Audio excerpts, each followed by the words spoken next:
that me? What do you want to say to the camera? Want to hear a story? Yeah. Want to hear a story about great-grandma Marcia? Yeah. Did you do that painting up there? Yeah. Do you do paintings sometimes too?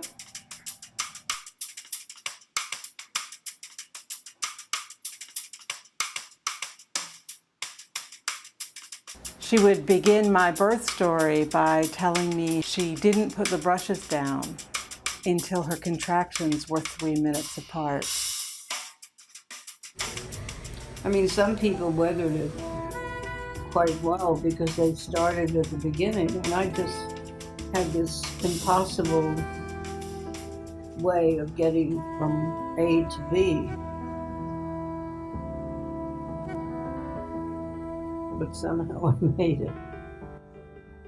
The 30th of October 1975, and Paul Cummings writing to Marcia Marcus.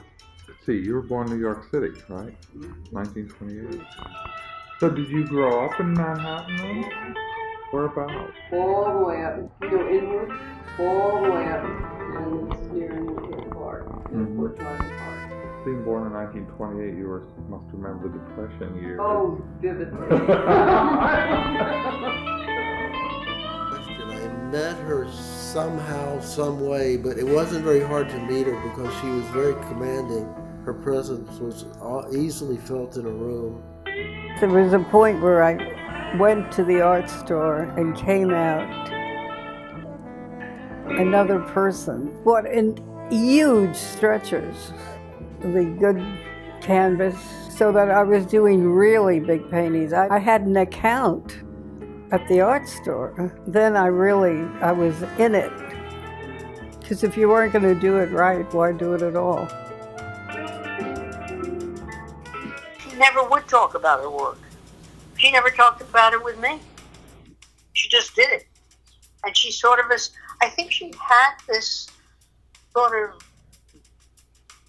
blind faith that eventually it would be completely understood and seen. Marcia was right in the middle of it all, and she was really one of the women leaders. She was her own goddess. I didn't mind modeling. Didn't bother me. Because it was not a waste of time. It was a good thing to do. At that time, there were very few women painters that got any respect or attention at all. Marcia was one of the ones who did. My mother was a conceptual artist who approached conceptual art with the full rigor of a traditional studio practice. The women of this period do not get the attention that they deserve. They were, foundational to everything else that was going on, and they still haven't gotten the attention that they deserve. Moreover, this period is really not understood in its completeness, that people really think what was going on is either much later. They don't really think of it as the 50s. They think of it as the 60s. She thought of portraiture as performative. For her, that meant seeing the canvas as a stage. I couldn't understand why I had so much trouble getting the book published. The publishers would say, why should we publish a book about women? I said, why would you, if somebody came and asked you, why would you publish a book about men artists, would you say that? Well, did you start drawing as a child, or was that? Yes. Not? And, well, my aim was to be a fashion designer. Well, I drew all the time. My mother was permissive in the sense that I have found old books I had as a child, like fairy stories and things, and they're all drawn in. So she didn't keep me from drawing in the books, And I guess I always drew. And then when I got a little bit older, I would turn, I cut things out of the newspapers and stuff like that, illustrations. I notice every artist is different. There are some artists who have a lot to say about their ideas and what they're doing and could really put it into words. You can sense that she doesn't want to say something offhand and then have that be the reading of how you see the work. She felt that by putting a lot of language around what it was she was doing and what it was she was sensing and what her plans were would in some way foreclose a certain way to think about her work and a certain way to interpret and discuss and analyze her work. And so she would avoid talking directly about her artwork. I mean, there may be people who can explain all these little tidbits, but I'm not one of them. Well, I'm trying to be as accurate as possible and also reflect who you are. And who decided that? Well, I get to decide. You should read something and not bother me. She was a sweetheart as I think back on it. She had a good sense of humor and a lot of playfulness. Do you have any advice for me making a movie about you? No. Do it only if it comes out right. I'll do my best. Well, you're doing your best. Didn't you ever think that you've done your best? Yeah, but then everybody says I could do better. Well, that's possible. You can also say, I can't do it better because there's no way that I can express it with what's in front of me.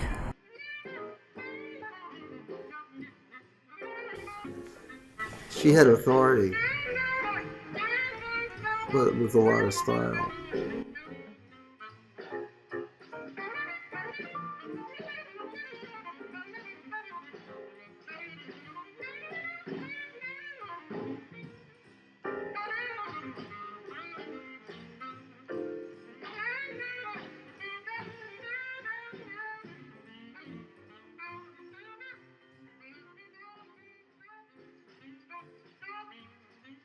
By being an artist, she was already stepping out of a kind of middle-class value structure and entering into a different value structure just by deciding to be an artist and by living downtown. The way that women are written about in criticism, they're denigrated. Their work was delicate or sweet or sensitive, or they would say she almost paints like a man. They were written out. I say they were written out of art history. And then when the Germans became very important in art history, and they codified art history into, they tried to make it like a science, you know, very orderly. They left women out entirely. So women were just excluded. The feminist art movement of the 1970s came along when my mother was mid-career. She was busy raising children, painting, teaching. Her work, because it dealt with women and female images and female myth, she really didn't have an interest in that. The artists of the 1950s and the artists today that are female-bodied want to be accepted on equal footing with their male peers. She wasn't alone in that sentiment. She yelled at me about that. It's ridiculous to not recognize that women are the generators of culture. It's never that men were influenced by women. But That's right. If you talk to women, the story is always, he stole my idea. Exactly. The women did the work, you know, and the men got the credit. What got you to use photographs, or what started you taking? Well, I've always loved photographs. I mean, to start with, I mean, as a child, one of my greatest pleasures was to look at old photographs of family and stuff like that. And like my father always took photographs, and I guess he gave me a camera when I was about 12. I just liked photographs, and it was, and unlike maybe some of the photorealists, my interest in using the photograph is the quality of the photograph. So the actual quality of the photograph would the feeling of influence the your photograph, use. just the way I would use a person or a thing or a landscape or whatever. Yeah. You know, that became the subject, but the actual photograph became the subject. She was involved with a rich community and took photographs of a lot of the important art world figures of the time. You had to photograph the children, the adults, the car, And the environment. Did you throw away all the photographs? No, I'm turning them into a movie. When did you start using the photograph? I've always taken photographs, and I've often taken photographs of myself, which include the camera. I took a photograph of myself in the studio, and it was hot as hell, needless to say. It was a rotten photograph in a way, but when I got it back, I liked it. It had something kind of stark and weird about it. And I did a painting thing. That's the first time I used a photograph. But I know it was 57. She took photographs of herself from an early age. The relationship between photography and self-portraiture in her paintings is complicated and interesting. Clearly, she was interested in the general idea of self-portraiture. Your mother was playing with these female constructs and using herself as the performer. In general, I do not aim a painting like in terms of someone, if it's of a person or even, with myself it's a little bit different, but then I can manipulate myself into whatever thing it is, and that's, I don't know. There's like a look that appeals to me. Like, I look at myself in the mirror and, sometimes I know I look marvelous and sometimes I look hideous, And in terms of painting, it's interesting to me because I'm flexible that way, and in terms of certain paintings, I don't know, but I don't really think about it in terms of, like, I am going to look this way because that will fit in with this painting kind of thing. I see. But what about the ones where you wear, say, cloaks or the helmet? Because I like it.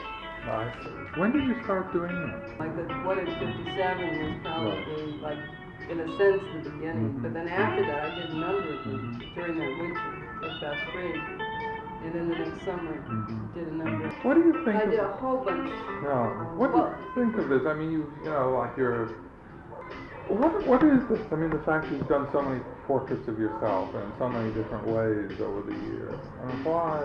Well, I never thought about it until recently. Like, other people seem to be so involved with it. Yeah. Like people have even been disturbed by the numbers of ones I do. During her youth, the cloisters were being built, and that clearly had a big impact on her work as a visual leitmotif that runs through the work. So you see archways, the gold leafing, which all goes back to that urban landscape of her youth and the building of the cloisters. When I was about 13, I walked up to the cloisters because my mother worked, so I just would go there every day. Would take a book and sit along the river. Go into the museum after that. So that was incredible fun, and it was beautiful. The cloisters remained one of her favorite spots.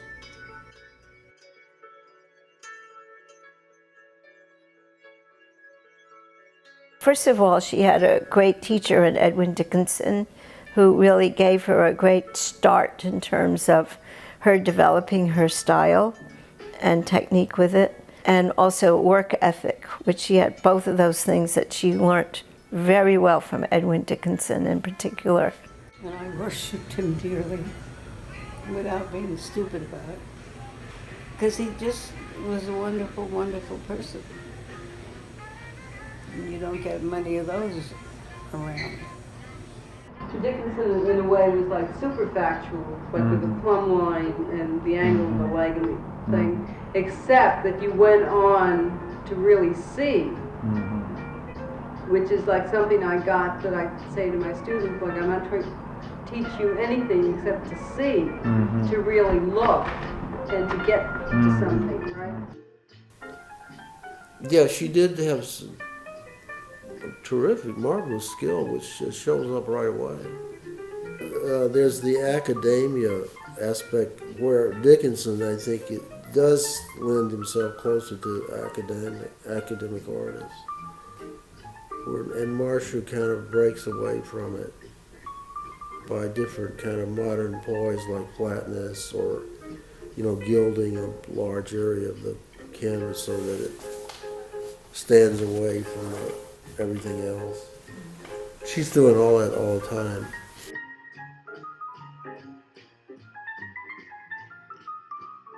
The Museum of Modern Art in New York was fundamental to communicating the work of the French avant-garde, the German avant-garde, Central European avant-garde. The exhibitions that they did in the 40s and 50s, surveys of the history of surrealism and Dada, survey shows of, Bonnard, Matisse. These exhibitions were foundational for all the artists. The student or young artist period is a time when you try everything. Right. One of the greatest influences to me was Mondrian. I accepted Mondrian as a wonderful artist, right? Modern, terrific, fantastic, right? And then Janus had a show of Mondrian's work, maybe 1953 or 4. By this time, I'd been out of college long enough to have forgotten all the garbage about the design, the organization of the space, whatever dumb words they use for that, right? I walked into that room, and I was totally wiped out.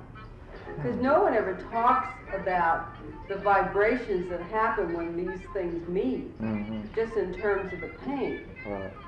And that was extraordinary.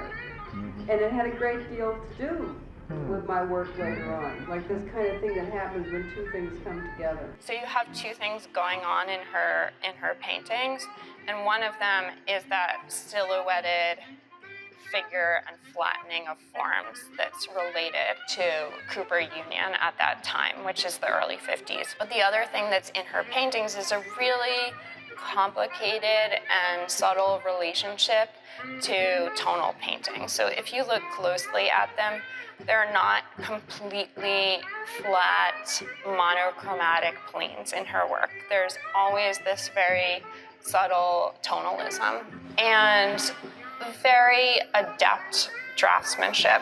I think you have those two things going on in her work. It makes the paintings a lot more complex and interesting. In 1953, Marcia and Victor Opstats photographed Marcel Duchamp. It was a lovely afternoon, wandering around talking to Marcel Duchamp. He was a beautiful man, French, elegant. She was interested in double exposure in photography, and she plays off of that interest in her paintings, where you have interesting juxtapositions. So people seen in two different ways, or herself represented in two different ways within the same painting. For example, in the frieze porch painting, where she represents herself, a self-portrait of herself at the moment, and then includes a photographic representation of herself as a child with her father. So those two juxtapositions are kind of a metaphor for double exposure photography. And she does it repeatedly and continually throughout the paintings. It's not necessarily a group of figures represented in the same space. It's figures represented in two or three different spaces or in two or three different ways. In this case, I posed her against a mirror which no longer exists. It's a cat knocked it over. It was a very large mirror, about 7 feet tall and about 2.5 feet wide, with a big heavy frame. Gone. Because it was a small, rotten cat. Anyway, like she posed in front of it, we talked, of course, all the time. And the painting was over, I think, before I got like she was a Gemini. Henry Geldzahler, because he's one of the few other people I ever posed against a mirror. Like, I don't know, but it's like a double image kind of thing. It was a tough time for a woman. But Marcia, I guess Marcia seemed to me more of a pro. So what happened in the mid-50s? Because you started getting involved with 10th Street and the March Gallery. Well, the first time I ever showed was at the Rocco Gallery. And that was the That, first yeah, time. that was a large gallery then, wasn't it? I mean, fairly big. Yeah. Yeah. I don't even remember the show, to tell you the truth. When I met her, she had a straight job, an office job. And she'd dress up, look great, going out for the office, you know, like a uptown, you know, I don't know if it was secretarial, but she looked great to go up there. And then she would come back and plug right back into her studio work. You know, I took odd jobs, and mostly it was all right. A couple of times I had hangovers. But I wasn't one of those people who had funds or were able to be around all the time. First of all, she was a terrific professional, and I was very impressed and kind of frightened, really, about seeing the kind of dedication that she, you know, brought to the studio, and you know, continually doing it day after day. The example of older artists doing what they're doing, that's what you want to find out. Marcia, let's face it, she was either a conscious or unconscious pioneer. I don't know if she wanted to do it for everybody. I don't think any of us were thinking of that. My guess was at that time she was just painting. But just painting was really a good start. It was like very important. Your mom is an artist through and through. I do think her work was before its time, and she didn't let that stop her. Mostly abstraction was like digging up the surface, the AbX people. Get a lot of surface and depth and stuff like that, and she was running against that, and she brought the flatness. I said, you know, the critics didn't really get your work, because we were looking at some of the reviews that she got in the 50s. And I said, they didn't really understand the directness with which you were working. You know, just these self-portraits that weren't about some inner psychological reading of the figure, a kind of illustration of different poses and guises that your mother tried on, you know, different masks that, let's say, that she tried on, but there's no truth to any one of them. They were just, each one is its own entity. And there's a deadpan, non-emotive quality to it that at that time seemed an affront.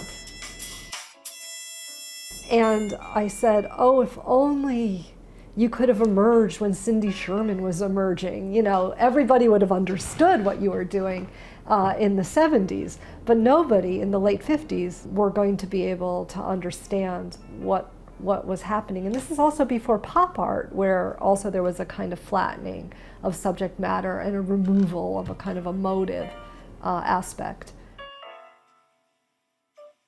Marcia had many brief romances. Now, Marcus's whip name? I was married very young. Mm-hmm. He lost me when he picked me up at Cooper Union, and I said something about whatever I'd done that evening. And he said, school is for children. That ended that marriage. But anyhow, at a certain point, I kept his name for about a year, and then I suddenly thought, this is ridiculous. I'm not that. And I don't want to go back to my previous name. What was your family name? Spiegel. So I thought for about 2 weeks, and I went through like a whole bunch of names, and they were all very sort of theatrical. And I thought, well, I don't have any meaning, and I don't want to change my name to something that was somehow significant. So after 2 weeks of thinking about it, I thought, well, I was named after my grandfather, who I never met because he died when my mother was 11. He was a fantastic looking man. So I decided finally that since I was named after him, if I called myself Marcia Marcus, then I was like myself both ways. Marcia was way ahead of the pack. I mean, she's a pioneer in every way, you know, the whole coupling and sex and, you know, living underground, you know, making a living one way and being able to do paint and be very professional doing it. She was really inventing those rules as she went along, very well, I would say. The female gaze onto the male body, and the male body as an eroticized male body was absolutely radical at that time, and she showed those at the March Gallery. I wanted to put that drawing in the show, and Pat Paswell said, I don't think you should do that. Well, there might be a lot of flack or whatever, because it was a nude, and whoever did a male nude In those days. in those days. Yeah. So, well, if I go down, I want to go down fighting, you know, on my terms. Like, I want that drawing in there, because I thought it was a terrific drawing, and I still do. Did you put it down? Of course. Yeah. You think I'm here allowed to tell me what to do? Willem de Kooning was extremely important to nearly all the artists, but always for different reasons.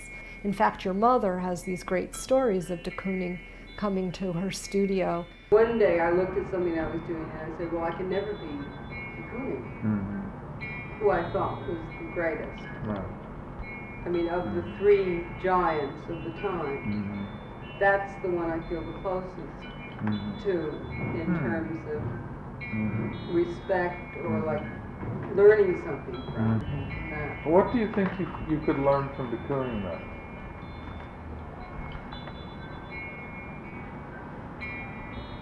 Well, actually, in terms of actual technique, because I did know him quite well for a period of time, like he would stop, since his studio was off 3rd Avenue, sometimes he would take a walk and stop by, and he told me things just technically that were interesting. And when I went to Holland, I saw what he meant.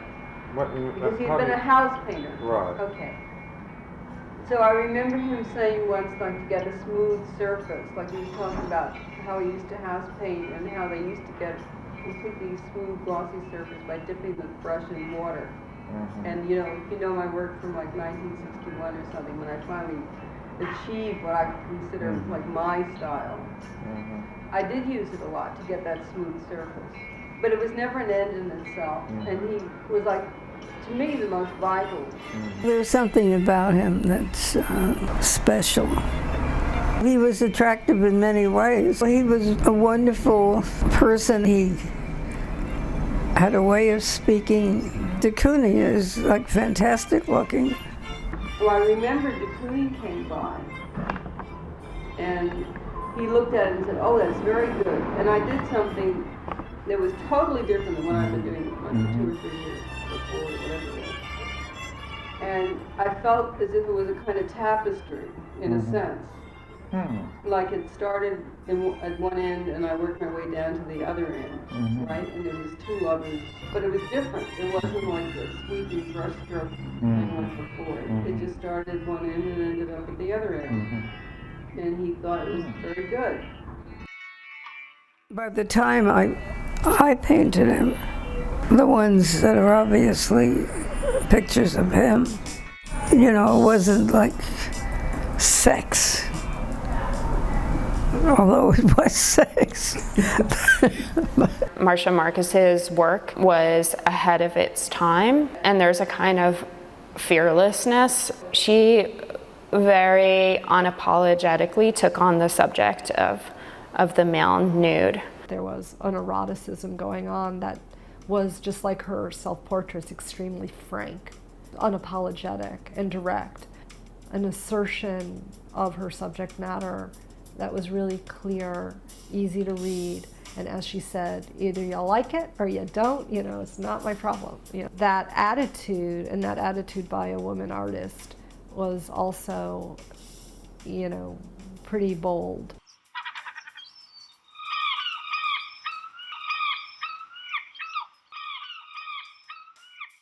I thought, well, everyone's been talking about it so much. What I'll do is, I'll hitchhike up to Provincetown. So I hitchhiked up, I hit Provincetown, and that was it. I mean, that was Been there it. every since. Well, in a sense. Yeah. And I just absolutely went ape. In some weird way, even though I don't think it happened at the time, just visually it's been very important to me, and I still love it. You know. In what way do you mean visually important?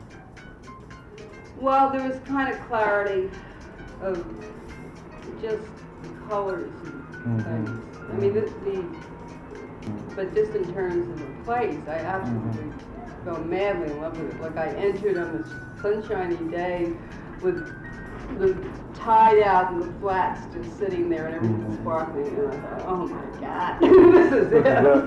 Home at last. Aha. She lived in a shack in the dunes, and I was really awestruck at that time because they're so separate. They were so lonely, and it was very beautiful to be alone. And one of those places would require a lot of self-confidence and strength. It's 40 miles of dunes, that's the national park. But the shacks are all basically in Provincetown and edge into Truro. The shack that I loved so much. I had these huge paintings that I did on the dunes. Well, on the dunes you can't paint at night. There was no electricity. You got the water. Jean had a pump. At that time, the art season was from, September to May, finished. Then the artist has a royal artist holiday for 3 months, at least.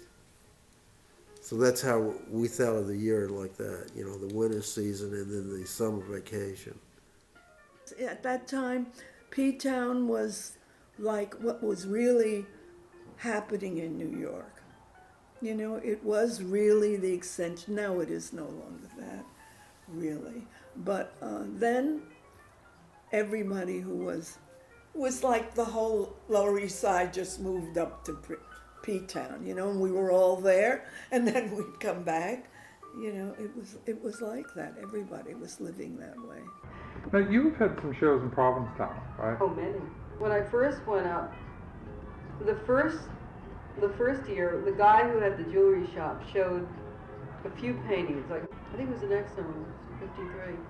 Show, I think, Wolf Kahn and Lester Johnson and Gandhi Brody.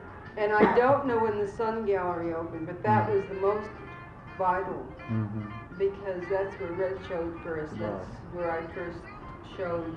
And they showed all the young artists. Who ran that again? Yvonne Anderson and Val Falcone. He was a poet. But when they had the gallery, it was really exciting because it was the only place the young artists could show. I think Coots opened up there for a while, and then Nat Halpert took over when he popped out. And there were a number of galleries that, then it exploded like around 1958, and there were, I don't know, maybe 6 or 8 or 10 galleries. I mean, to me it was beautiful. Well, it was lovely if you found a place that you could stay in. You didn't enter somebody else's shack. Nobody except someone like your mother and some other painters would even find them, be interested. And the other painters just left them alone or went to their house to visit them. There was an incredible gang of people there, really. It had a great impact on, well, they changed everything. Oh, what a time, what a time. Yeah, what was happening here? Well, I was drawing things with all kinds of stuff. And she was doing the same thing. She looks like she's doing a sculpture, a figure. What you're not appreciating that's significant about this photograph is that this is before environmental art. This is before site-specific art. Oh. So you're kind of inventing that in the moment. No, well, I was having fun at the beach. By making art on the beach. Well, whatever.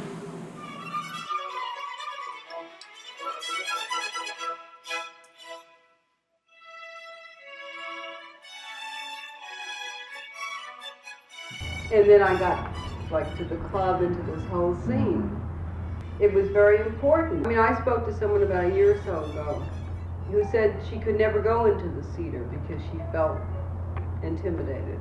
And I was never intimidated. I mean, I used to live on 3rd Avenue, and during the time when I didn't have a job, I often worked at night, and sometimes I would walk by myself down to the Cedar, like 1 o'clock in the morning, not necessarily like I wasn't meeting anybody, but I needed to see someone. I mean, you know what a solitary occupation is. Right. And sometimes I was, you know, in those days you could do things like walk out at 1 o'clock in the morning, and it was a bar you could go to, and no one was going to try to pick you up unless you wanted to be picked up.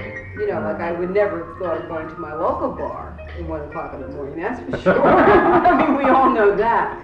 So sometimes I would see someone I know and talk for like half an hour, and then go home and feel like I had at least some kind of human contact. Because you get so involved, especially when you're concentrating on your work, that, you know, like I've been, like in this, when I first moved here, like there were times when I never left the house like for 3 days, and you begin to think I'm going mad, you know? Yeah. Because you have no contact with another human soul. And you start to think, what am I doing? Isn't it good? I can't see it anymore. I've got to get out of here. 10th Street had co-op galleries that were interesting. Some very good painters showed on 10th Street.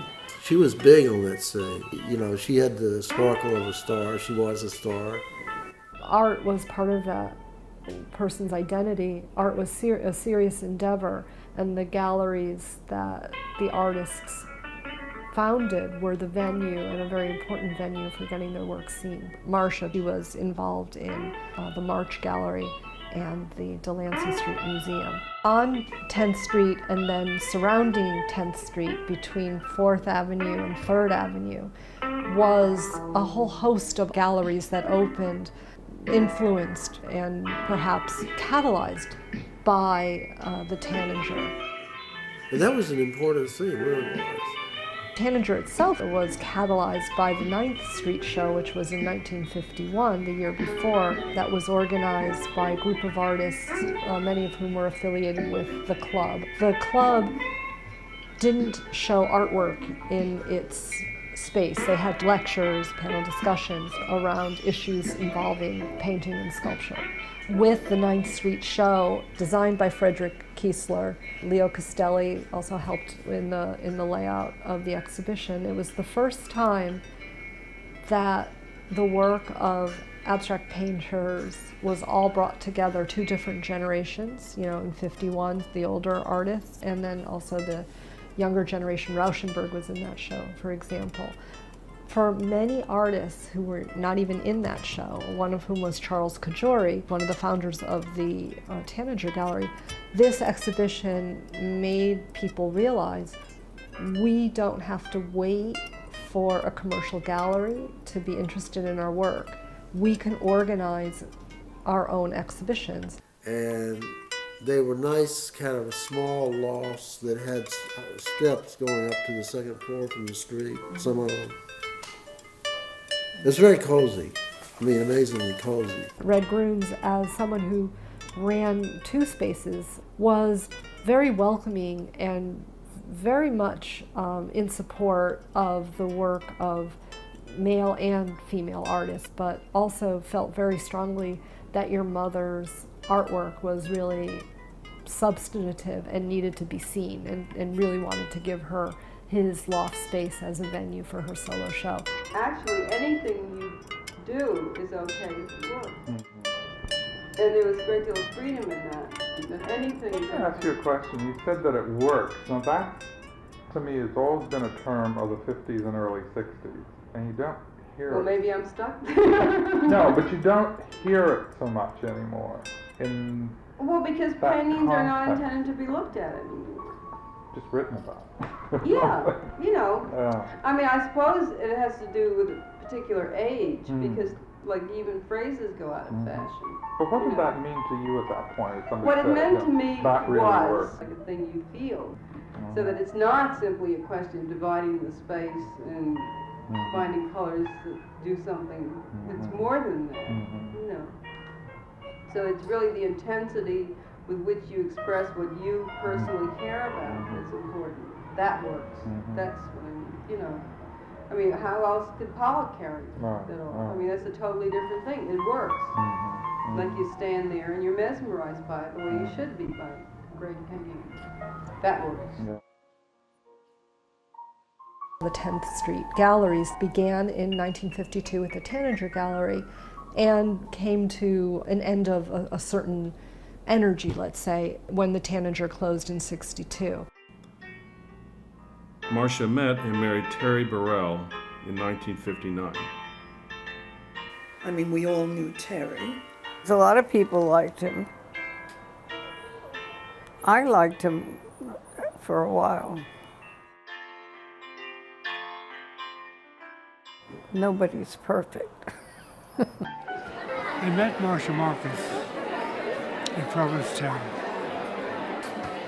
A very likable person. She liked to dance, she liked to drink, and she was a hard-working painter. She was an artist, a real artist. Terry was very funny, clever guy, very witty. And why nobody understood why he was part of her drama. But I think if you were going to be with her, you had to get into the drama. And he did, you know.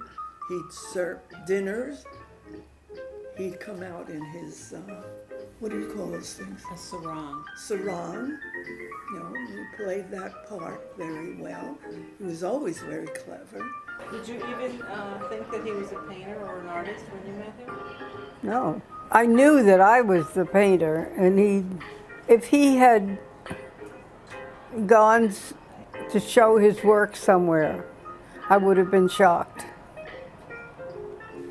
No, oh my goodness, no. I'm not that kind of a person. You have to work at that. That's work. You have to study. You have to invest. You have to give up relationships with other people. You have to be a bully.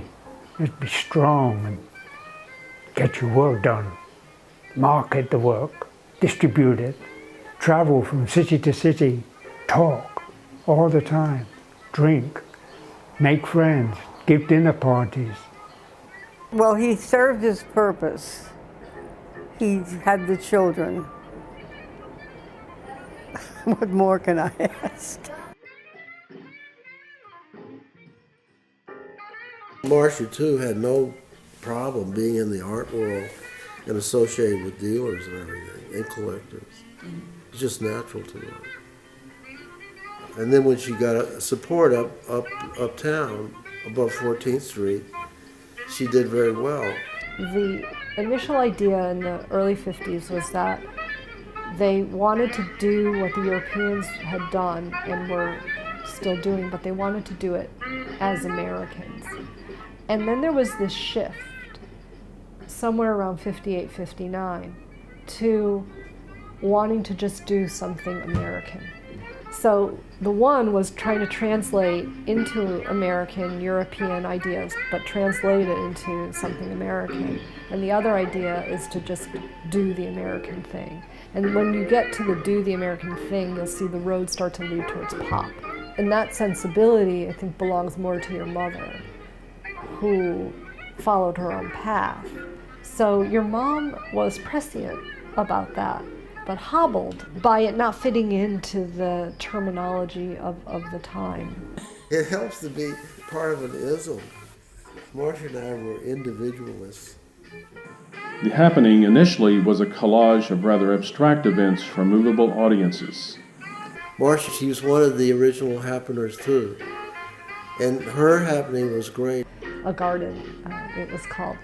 She could describe to me the process of the making the set at the Delancey Street Museum. The place had been a boxing gym before I took it over. And there were a lot of these yellow and black printed boxing posters with the two fighters in the ovals on either side. And she took those and she did stuff with them. Maybe she cut them out, maybe she made some kind of collages or something.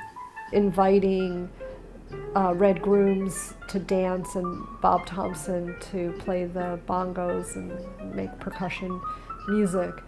and that she would also read a poem, but she wouldn't face the audience, she said, because if she did, she would lose her nerve. So she faced the back to read the poem facing opposite the audience.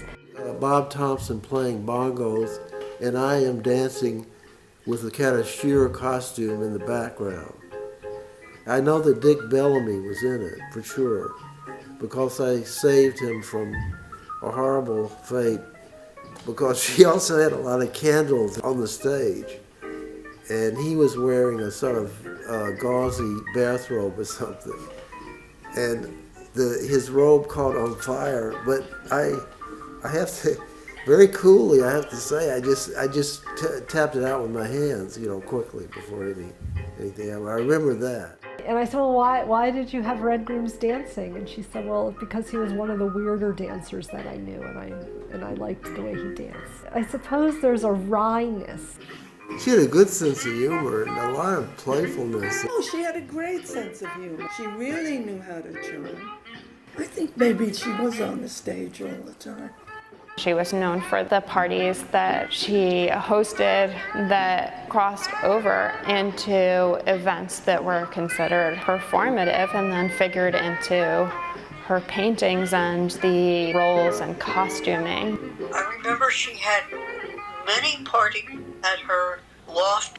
Lucas liked her. I know Lucas knew her.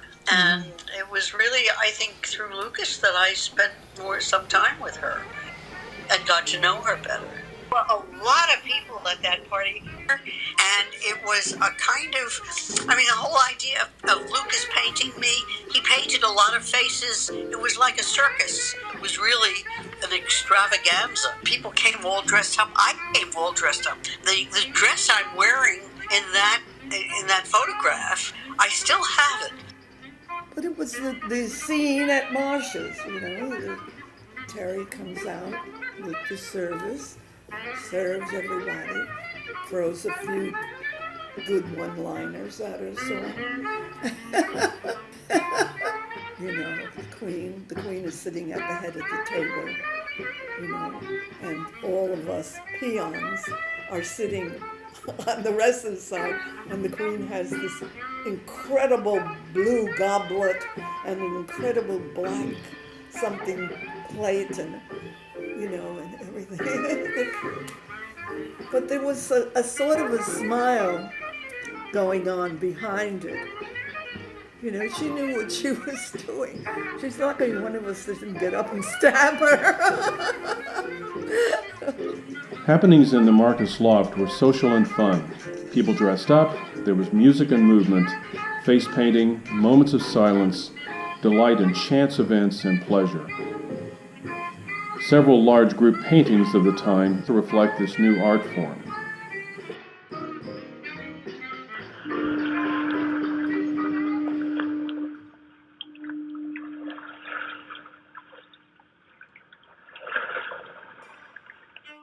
She's the person to be living in Florence because her work really has that kind of feeling. She could switch on being American or being European. So Marcia came to Florence pregnant. Terry was the kindest husband a person could have. Wonderful father. How about that trip to Europe with these two small children? How was that for you? That was Father. fabulous. Absolutely fabulous. We worked together when we were in Europe. You have nobody else. You have the husband and two children. Marcia was staying in Florence, Firenze. And she had a nice place she was staying. And she made a large painting that I was in. A large canvas. Must have been something like a 7 by 10 or something like that, quite large. And she would have it outside, and I was posing on the ground, and she was painting away. Marcia had set up a studio just outside of Paris and painted some big paintings, big ones, which didn't seem to make much sense because you have to ship them back to the States. Well, that's where your father came in handy. Terry put the stretchers together so I could do that. She did one great painting with an automobile in it, and the children. This is very possibly the first time ever anyone painted a photograph onto a painting.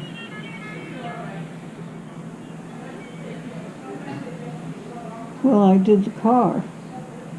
Yeah. And us with the babies, little children. And that one, the cold one, because it was freezing cold. But I've used them periodically throughout, like a big painting that I got my fur coats for, which I did in France. It was a painting of the family, and it included a photograph in the background that was a wonderful old car that was in the yard of this place. Right. So it had, really to do with that whole year in France when I was on the field day. Like the Acropolis, because we've been to Greece. Now, what about the composition of a painting like that? Would that take sheer instinct? She made self-portraits, portraits, and group portraits. So she's constantly, like we think of photography and like we think of what photography can do, she's playing those things against each other within the same painting. Why did you want to go to Greece? What was the... I've always wanted to be an ancient Greek. I remember them when I was a child. And in the Journal American, they used to have a thing every Sunday in which this woman would go into an old jewelry store or something and look at some gem and be transported back to ancient Egypt or Greece or Rome or something, right? But just the clothing, the whole thing, because I remember as a child going to the library, and maybe at 11 or 12, and looking up, like, the costume. So I've always loved it, and I've loved Greek art.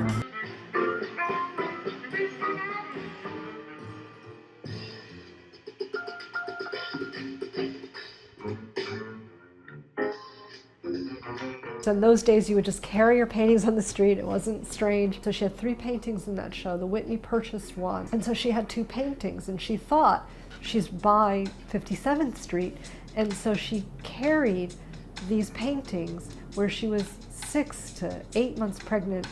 So she was showing her pregnant belly, carrying these 2 large self-portraits to these galleries and asking them what they thought. Now this is also how it was done in those days. You didn't necessarily have slides or photographs that you would bring around, but if you had your paintings, you could literally walk into a gallery with your paintings and start a conversation. Well, she couldn't get anything started from gallery to gallery where she went, and she knew, she wasn't a stranger. She had met a lot of these dealers in Provincetown because that's where she summered. She went to parties, she had many conversations with them. These were colleagues, and they wouldn't look at her work, and they were just at the Whitney. It's like when people say stupid things like, someone asking me, was it difficult to be a wife and mother and paint? And it wasn't until I was on my way home that I thought I should have asked them, is it difficult to teach and paint? Look, it's a distraction, right? But it's a choice you make. Like, I would not have wanted to do one or the other. And if I was just a painter, I would have been unhappy. And if I was just a mother, I would have been unhappy. And so somehow, but I don't think of it in terms of a sacrifice, because that's stupid. It's a choice. Okay. Do you have anything we might talk about or touch on quickly, or do you think you've done your lecture today? Yes, 10 seconds. I think Marcus was really addressing the culture of the time in terms of the 1950s and 60s, what it was to be a woman at that time. In addition to representing a lot of depictions of African American friends, she represented her family, her young family, in her paintings. And she did it in really interesting ways. She invited her children to paint on one of her paintings. So there's a painting where half of the painting is her painting and a lot of collage, and then the painting is divided in half, and she invited her daughters to paint on the painting. And it's not something that I've seen in any other paintings that I can think of. It's a really interesting way of addressing what it was to be a woman painter and a mother and have a young family, and the complexities and the problematics and the potentials of that situation. When people ask me about the relationship between children and painting, I'm reminded of this story I read in some magazine about Giacometti, who was asked, if your studio was on fire, what would you save first? And he said, the cat. I just managed to do what I had to do.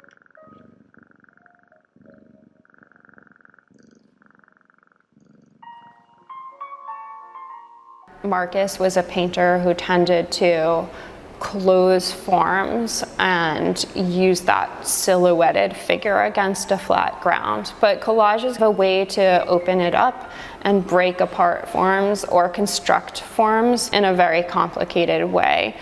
Do you want me to tell you a story? Huh? About Grandma Marcia? No, about big bad wolves. Like a wolf. The abstract expressionist scene was a very macho scene. The women were wives, and the women went out and worked and supported the men. So they worked as secretaries and teachers and social workers and typists and shoe sales ladies and whatever.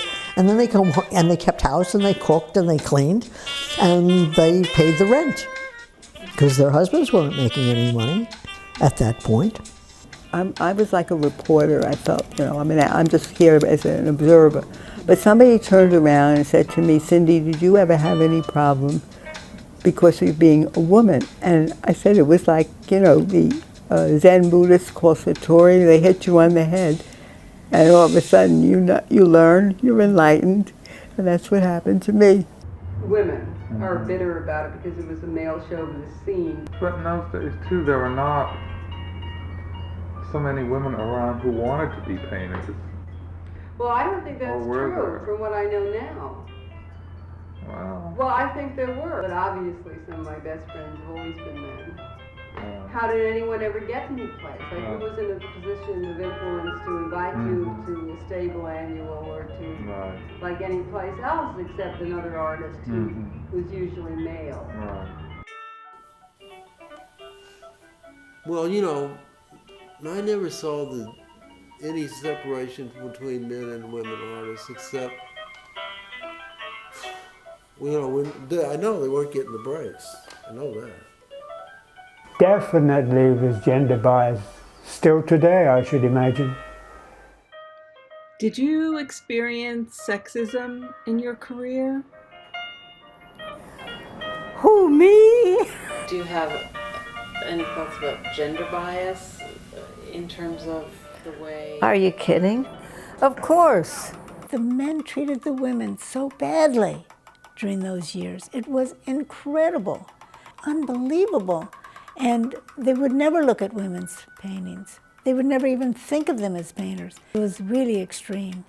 I worked as hard as they did. That's the way they were. They all believe so much in themselves. They're patting each other on the backs for nothingness. Some of them were not any damn good. It was really quite frightening. It was shocking. Because it wasn't just painting, it was the way they treated you socially also. It wasn't just painting. I just realized that. Was that feeling in New York and Provincetown really in contrast to how you had felt as a student or a young painter in the Midwest? It was not that different. It was patronizing, but it was softer. My first advisor, he was very complimentary, and I got an A in the course, and I meet him to discuss my work. We met in the school cafeteria, I remember, and He said he started to caress my arms. He said that maybe next time we can meet at my apartment. I just never saw him again. It was the scene, that's it. And you took it. I don't know if Marcia, I can't remember her fighting with any of them about her work, but I'm sure she could have handled any of them. She was very sure about what she was doing. Well, he was giving me advice. Tried to change something on my painting. A bad idea. Never happened again. It was a tough time for women. But Marcia, I guess Marcia seemed to me more of a pro. I was the mistress of my own work. You say something nasty to me about that. Lucas Samara said that they were always more fiercely dismissive of a woman artist. A woman had to be amazing. You know, certain points along the way when I was studying English literature and I read Emerson, and he said everybody has a right to flower and grow and nobody has a right to stop you. Not husband or wife or mother or father or anybody, you know, you're allowed to grow.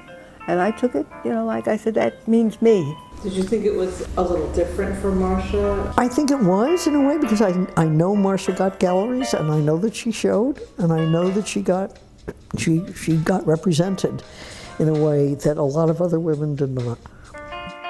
And thank heavens, I mean, things have changed so much and women are now accepted, but that was a hard fight. It was a long, hard fight. I remember demonstrating in front of MoMA because they wouldn't show women painters. Hopefully that will change over time, or not. The scholars would read papers, but the artists would have panels. And mainly it was men who led the panels. And so the idea that a woman, there was going to be a session with about women. We did these 3 sessions and they turned up like, the women were just poured in. It was amazing. There was so much hunger. Well, that was really like the start of what we can refer to as my Greek period. Right? Which continues. Yes, because once I got into it, then I thought, I really felt at home. I think part of it was like coming out of the closet in a funny way. You know, because I suddenly realized, like, why am I denying this thing that really struck me as a child? Like, I loved those stories. It's the only thing I can remember. Like, I guess I read the comics or my parents read them to me. But, you know, but it somehow all fit together because, like, the way the dress was made was so precise and so beautiful. Because when I was in Greece, like the egg and dart patterns on the columns were as exciting as the sculptures because as much care and love went into defining those shapes as went into the whole sculptures. And the dress was like that. You know, like it was incredible. Right? So it all fit together all of a sudden. Like in 3 days I had the whole painting. I mean, I had the idea of it. How long does it take you to do one of those large? Well, that one took a long time because I wasn't really working a lot. You know, if you start a painting that has, say, 4 or 5 figures in it, it's fairly large. Oh, well, those took, God knows, maybe 6 months. Personally, I always liked the idea of being an artist and not necessarily a woman's artist. I would say Marcia, too, was not somebody who said, I'm a woman artist, I'm this and that. She really stuck to what she was doing and continued doing it. It kind of invites us to look at this moment to say, now, hindsight, maybe we should look at this art done by the female artist. Maybe there's something here that people then couldn't see because of just the gender biases that were really left unquestioned. And especially in America, where we, you know, really hold fast to our ideals of, you know, equality and freedom of expression, and to have people discriminated against because of their gender or because of their race really doesn't hold with the ideals.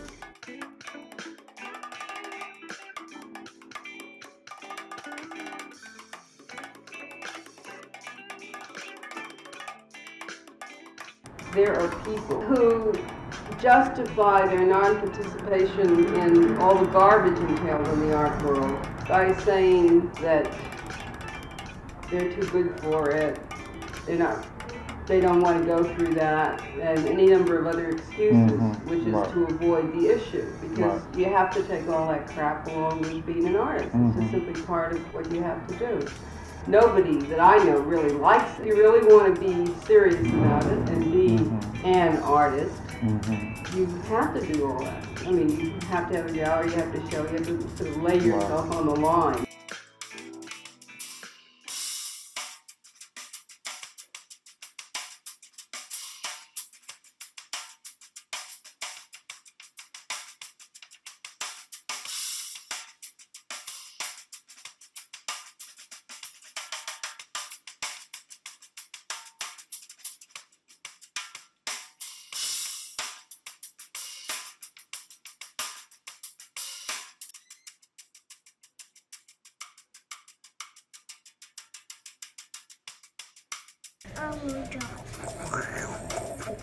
Yes. You did yourself. That's beautiful. That's my favorite color for that kind of thing. Lovely. Ooh, that's very exciting. Yay! I did! Yes, excellent.